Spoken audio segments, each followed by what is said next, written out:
Welcome back to Nicholas Comic Corner Classic Legends and Classics. This is episode number 1862, double shot number 1756. I have two DC trades in case you wonder what that fuzziness that you're hearing in the mic. That's me filling my cup of some soda. Alright, first up it is. Shoot, what the heck was that? Bug in my stuff here. Anyways, all right, we're moving on. We're starting off with the third and final book for Wonder Woman by John Byrne. This book collects the last 12 issues of his run, issues 125 to 136, along with Wonder Woman, Secret Files, Horns number 1, which is one of the other things he wrote outside of the actual main book and a few annuals, and also this included the 80-page giant for Adventure Comics. Yep. Now, one thing I forgot to mention in my last video, which, by the way, I did look this up, and here's the thing. The trade actually removed this interlude. Yes, there was interlude 121, where, let me show it off here. It's this interlude right here. For some reason, this interlude was removed from the trade paperback. Now you're probably thinking, who's this guy with the beard and the two kids? Believe it or not, this is, get this, that is basically Don Troy's, estranged husband, because apparently their husband filed for divorce for some strange reason, and her son and stepdaughter. Here, they're run off the road by a truck, and then they die in a car crash. Yes, for some reason, John Byrne thought this was a good idea to do. According to one guy who I saw, he says that, John Byrne didn't give a damn about Wonder Woman's supporting cast, even though Donna Troy at this point was part of the Titans at this point in time. Why in the world they kill off Donna Troy's family? Do not know. Well, actually, there's kind of a reason for that. And this book here has the first of two retcons. One I don't mind per se, though that one is later basically undone thanks to Infinite Crisis. The other one was a very unnecessary retcon, which was actually brought on the pages of Teen Titans. Well, the Titans book anyways. Now, the first issue in here, 125. By the way, John Byrne does write and draw for these issues. Now, I just read a few issues actually they do change the logo of the Wonder Woman comic book. Also got to show this up here. You're thinking, is that Diana? No, this actually is her mom, Hippolyta, as Wonder Woman. Which, of course, they would do this again, actually, just as Reese's last year, where she basically took the role of Wonder Woman. Though there was a reason for this, because in 125, we had it where Wonder Woman was in a coma, and who to show up in the issue to help out? But Blue Superman! And you're thinking, Nick, what is up with this? Why is Superman blue? It was something in the late 90s. Someone I used to watch videos. I haven't watched videos in years. I didn't stop because basically I disagree with him. I just fell behind his videos. He actually started. He's a big Superman fan. He actually didn't like this period of time. Me, I didn't have a big issue with it. I thought this was pretty fun. There were two Supermen. There was the blue Superman, which kind of is the main Superman. There's the red Superman. Now, this is the result of an accident that happened pages of a Superman comic. I don't know which one. And they split the two. Blue Superman took up most of the stuff here. Red Superman was basically the other stuff. And fun fact, this suit would actually go to Livewire prior to the Flash reboot. Yeah, Superman kept the suit around. And after the Flash reboot, it actually was still in his Fortress of Solitude prior to being destroyed at the start of Michael Bendis run. Because some areas of DC actually liked this era actually liked this stuff for Superman. This wasn't very long, lasted for about a year, and then they basically fixed it, having the two merge and become regular Superman again. And here's the thing. Superman's got electrical powers and no cape. Yep. We also have here with Necron. Yes. Necron. He actually, I think his made debut just prior to this one. Yes, I believe he did. I think it was just prior to this one. Because I believe there was some issues of Wonder Woman that did tie into this one.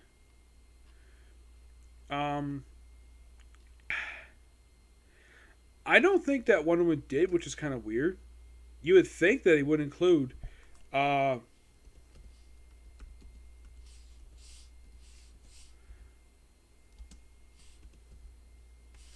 that Wonder Woman part of the Underworld Unleashed crossover, and it wasn't. It was not part of the crossover. Yeah, this crossover was debut of Necron. Yes, a demon who, get this, still around to this very day. He mostly appears in books featuring John Constantine. Yes. Now he made his first appearance on One Unleashed #1 in November 1985. And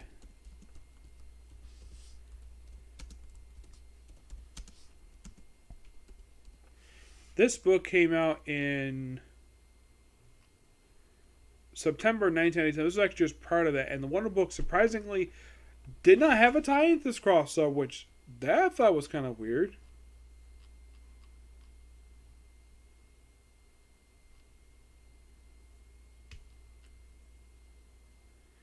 Yeah, I thought this is kind of odd. The fact they actually didn't have an issue for Wonder Woman yet. Here's Necron here.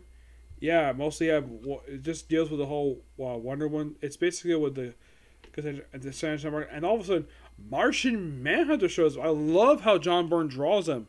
Yeah, in case you're curious though, that is what Martian Manhunter looked like pre-Flashpoint before the reboot happened. And of course, after he shows up, we have the stuff with more with Helena, where she goes out to find Jason Blood with Merlin. Yes, Merlin. And then Kyle Rayner shows up. If you're curious, though, why the heck Kyle Rayner... Now, here's the thing. Superman and Martian Manhunter are basically reasons because they're old friends. But why Kyle Rayner, you might ask? He made his debut just a few years prior to this one.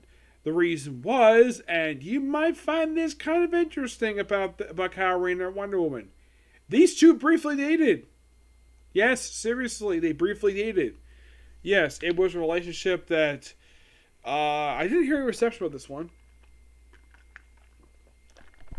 But I did hear his relationship with Donna Troy was very negatively received because it was a relationship nobody wanted. It was something the editors forced on people, and it didn't work out too well. Here's Donna Troy here. And oh boy, we're going to get to stuff with her. And we have stuff with Mike, who's basically a recurring character in John Byrne's one. And then we have the Flash show up. This is Wally West. Interesting. And then Batman shows up. Oh, fun fact. The JLA comic was actually publishing this period of time. Yeah, I think it just started just prior to this one. And then we have 126, which is a tie-in to a crossover known as Genesis. And you are thinking, Nick, what is Genesis? Oh, that's a secret. No, not really. It's a crossover event that happened in 1987. It was a 4-issue miniseries that was released weekly. Yes, weekly over the course of a month. John Byrne did this one, and this was the sole issue of this whole series. Most of the point, he had some comics who had like one issue part of the story.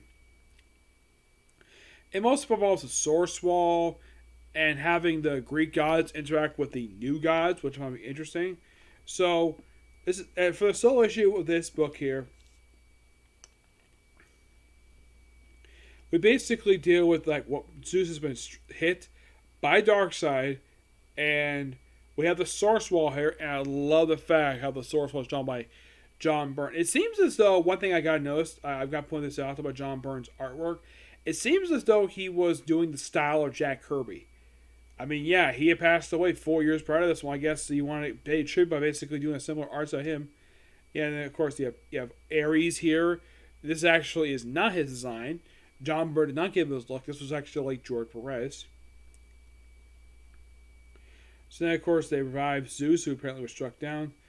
And then we have, get this, the first post-Flash Crisis appearance of Giganta, who starts out as a monkey.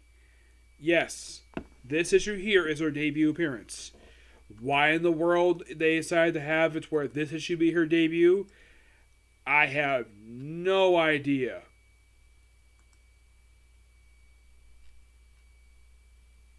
Yeah, 126 was her debut. Now, here's the thing. Prior to this very issue, The one that appeared in Earth 1, which a lot of people tend to think of, with the cat suit, she only made 3 appearances pre-Flashpoint. Yes, her last appearance prior to this was way back in Wonder Woman 168. Yes, for some reason that she appeared there, though there's also a Giganto part of the Earth 2 continuity. Yeah, Giganta, if you look up appearances, she didn't really appear very much. Like the original Golden Age version, only appeared in 3 comic books. Wonder Woman 9, 28, and Sensation Comics 36. She appeared for Adventure Comics 416. There's also an Amazonia called Giganta 2, except she's there for 1 issue. Yeah, 1 appearance of her. Yeah, so in the course, basically, because her appearance was way back in issue 9, released back in June 1944. So if you think about it, prior to this very issue, she made 1, 2, 3, 4. Let's see. This was a reprint. Yeah, this was a reprint. So we had roughly at least, let's see, I think it was about 3. Let's see, 4.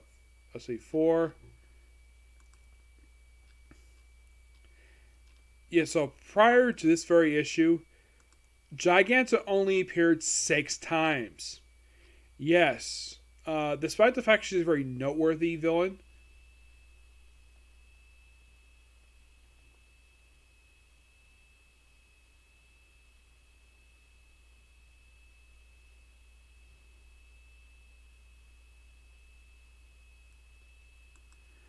Yeah. But why in the world they waited a long period of time, approximately 30 years, between appearances for Giganta, I don't know.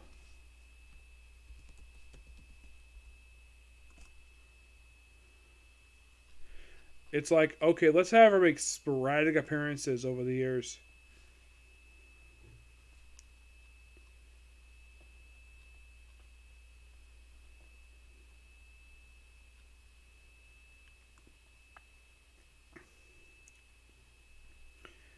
Yeah, let's have her make sporadic appearances and have it where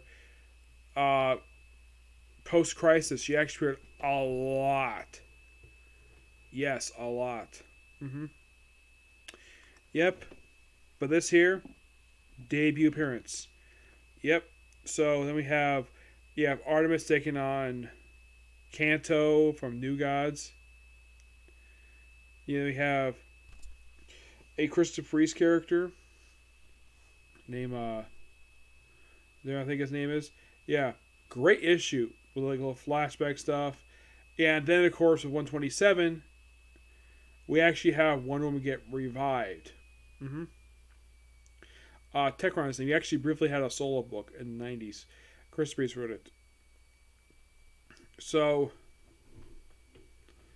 yeah, everybody and Wonder Woman gets revived in this issue here by the gods. Yeah, and then of course these people try to experiment, and of course Hippolyta. Now here's a weird thing. Hippolyta herself is normally confined to Themyscira, but for some reason she's allowed to leave, and people do an autopsy. Apparently, autopsy basically killed her.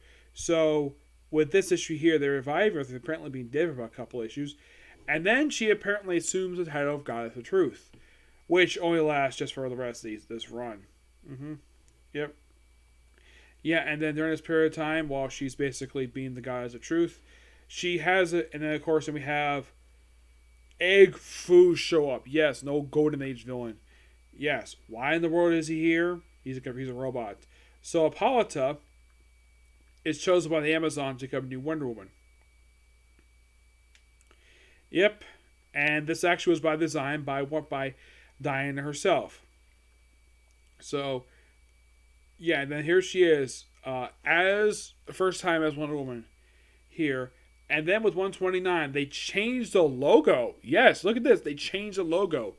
The reason why, because, well, this actually is sort of a setup basically for establishing a retcon that would stay in effect for the next 8 years. Basically, we have you have Hippolyta as Wonder Woman, taking on Artemis in this issue. And then she just, well, takes the Invisible Jet and goes back in time to 1942. Yep. And here it is, the Invisible Jet. So you gotta thank John Byrne for bringing this in, and also bringing in Giganta. So you also, yeah, basically, this I thought was, this is quite weird though. Giganta, one of the most, basically a person who was a notorious Wonder Woman villain, and like early appearances didn't appear very much. Post Crisis appeared a lot. Well, though it took over a decade for this to finally happen, but she finally did in 126. Yep. And at 130, we begin the time travel story, which lasts for the first half remaining issue. So he takes Jay Garrick back in time. Yes, Jay Garrick. They go back to 1942. And then we have one of them, I think if I'm used to it, Jove. Jove is the leader of, he's basically the ruler of the Roman gods pantheon, who's in the Greek god pantheon for some reason, because he's a, the Greek gods we're in here is that they think the Roman counterparts are just rip-offs of them, because they actually are. So they basically, first they free Jay Garrick from being trapped by, well, the Fiddler, and then it gets appearance by these members of JSA. We have the 1940 Jay Garrick, Al Pritt the Atom, Alan Scott, the Green Lantern from the 40s. He's going to Green Lantern. And Hawkman. Also, Johnny Thunder is here as well. We also have the Baroness Paula. Yeah, she appears in issue 2 because it's the 40s, so why not have her in here? And plus, you gotta love this cover here. You have Hippolyta serving Wonder Woman's place in the 40s as part of this retcon. Yeah, but this whole crossover, this whole time travel stuff was really good. And yeah. And then we have set up for, I agree with this opinion. This was a stupid idea. Yeah, let's basically create this thing known as Dark Angel, which, by the way, they brought up in Titans. Now, maybe you'll get different opinions on this, but this was the first new origin story for Diana Troy. This actually was the third backstory of the character. Yes, the third. They had to establish. The first published in the 60s, and then they had the story that became Troya, and then this. First two, I think, probably were positive received, while this, to date, I only heard from one critic, but I'm sure this was probably very negatively received. Yes, you have Dark Angel also manipulating stuff of the past, a little bit, very minor scale at best.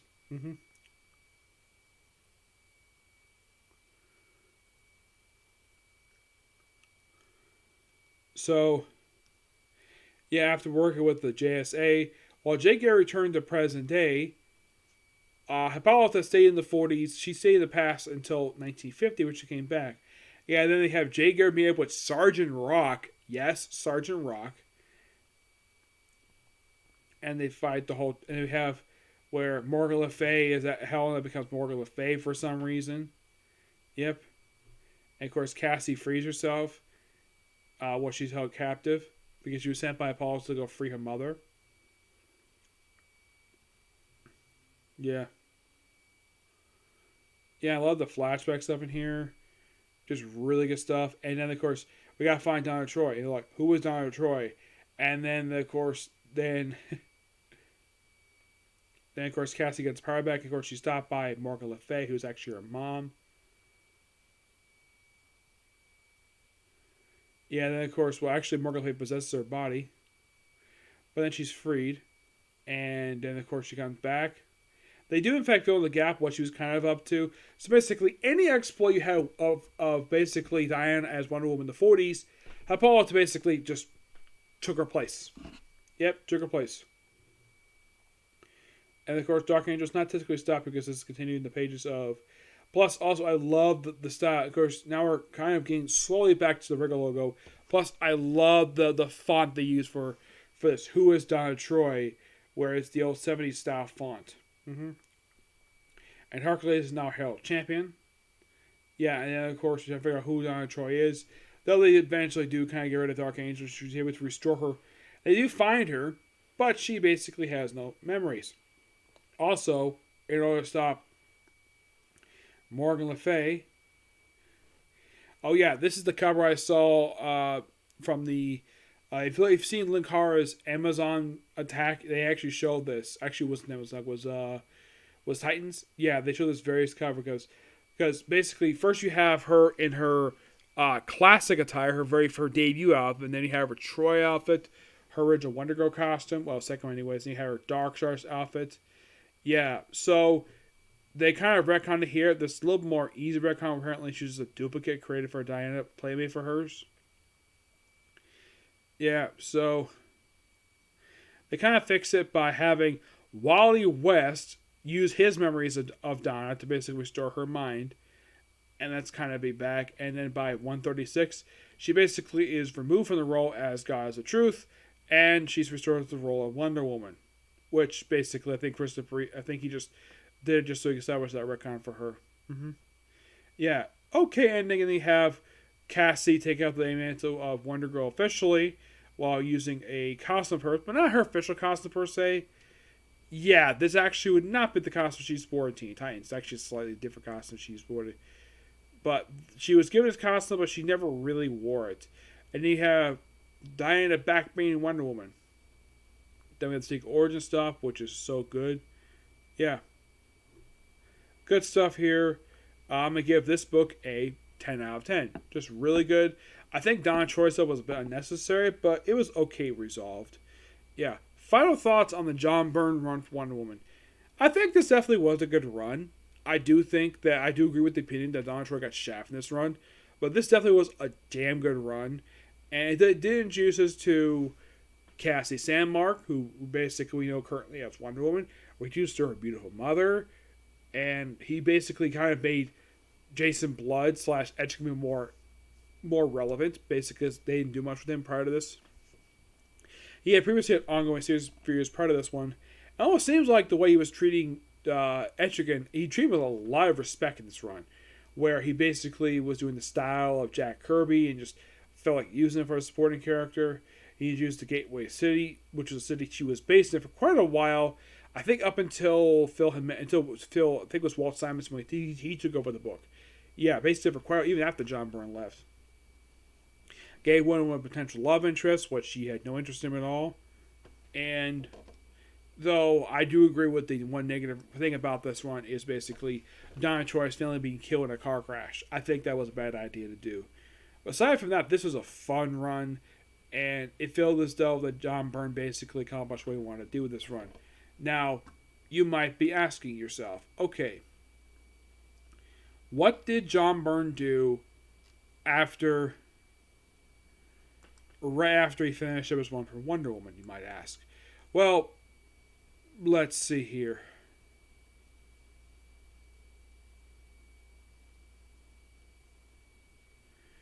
Well, of course, yes, he worked on the book Genesis, obviously.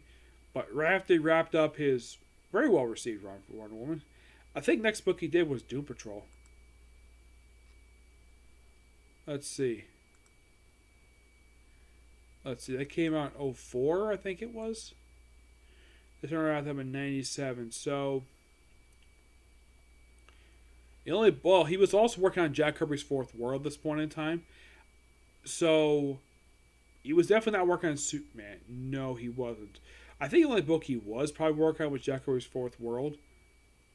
Mm-hmm.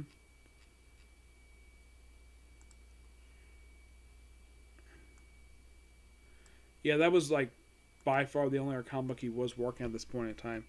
Yeah, which I think that ended just from the same time this run ended for Wonder Woman. Yeah, he ended that, I think, just prior to his end of this run here. Let's see.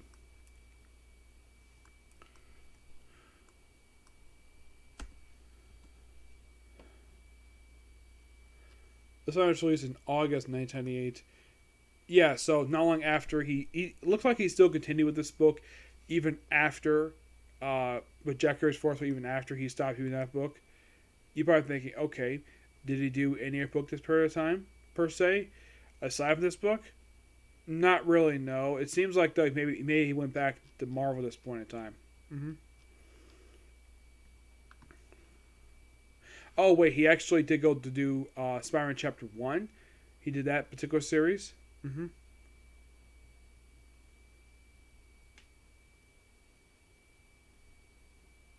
He did Amazing Spider-Man briefly, and then he did X-Men Hidden Years.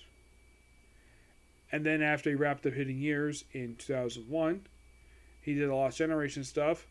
And then he did Doom Patrol. We also did Blood of the Demon. And Art for Jelly. He did some stuff here and there. But yeah, this was actually one of his last big books he did for DC. But yeah, he mostly didn't come back to DC until 2004. He came back about 6 years later. Alright, next up it is The Fury of Firestorm, Volume 2, The Firestorm Protocols. Excuse me. This is basically Jason Rush and Ron Raven's first encounter with Firehawk. Yes. This is where they also meet the UK Firestorm. And mostly put in these issues, we kind of wrap up whatever Ethan Sky was planning to do with the book. Because this book contains issue 7 to 12, this book, plus issue 0, which that was simply just a pure setup. It was a transition issue between this run and the Dan Jorgens run that came afterwards. And of course, also in this run, that we also saw the last appearance in issue 12 of the director who Jason was working for. Yeah, she stopped appearing after this run wrapped up. And here's the Ethan Skybro actually would leave with issue 11. Yeah, he wouldn't do the final issue of this era. Nope, that was done by Joe Harris. As for why in the world he left, don't know. I have not asked Ethan Sky about that. I could ask him on Patreon about that. Why did he leave this book? His writing was actually pretty good, though. There was also at some point where he had some of the issues where we actually had where Ronnie Raven was captured and then he was tortured. He tried to become Firestorm but couldn't. And he does get out of that no problem. But nothing really bad here per se. And of course the Rush of Firestorm does help him out. Of course he does escape. And at one point you had Jason Rush in these issues actually kissing Firehawk. Yeah, he kisses her. Also, apparently the post-crisis version. Now, pre-Flashpoint, Firehawk was art of a senator. Post-Flashpoint, she's a French woman. Yeah, they made her French for some reason. At least they kept her beautiful blue hair. Her costume is a little different per se, but hey, they at least kept it very simple. Yep. Really fun stuff here. Didn't really much issue with this one. No, not really. Yeah, then of course you have him have a counter with the Justice League International, which they actually don't include the issue from Justice League International part of this trade. Nope, they don't for some reason. They did not include it. Yeah, it's not here.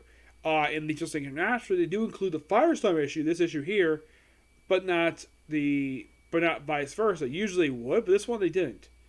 Yeah, this is just a brief encounter. And you have Jason Rush kissing Firehawk because she's hot. And becoming like another version of Fury who pops up here. Is out of control monster. Yeah. And then you have sort of like the Egyptian version of, or at least the Buddha version of Firestorm. Yeah. Really good stuff here. Also, we have this character called Coach Conway, who appears as a recurring character in this book. Now, and also he's a redhead. I would not be surprised if he is. I would not be surprised if he is. Get this, if he is.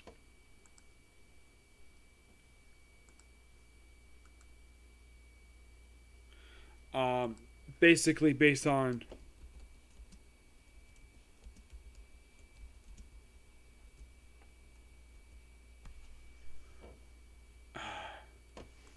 Yeah, I would not be surprised if he's based on Jerry Conway, one of his co-creators. Mm-hmm.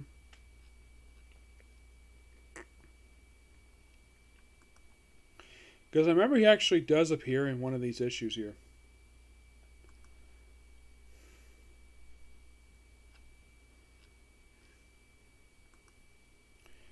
It's definitely issue 10. Oh, the guy who's the UK one, that's Hurricane.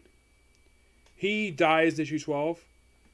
Yeah, they kill off issue 12 because they got to kill off all the Firestorms because we need to reduce the amount of Firestorm in the book. There's a woman called Risky who's only here for just these last few issues. Yeah, she gets killed off in issue 12. Yeah, for some reason, I guess the new writer of the book was Joe Harris. They decided to have it where the other Firestormers had to die for some reason. I do not know why, but they did.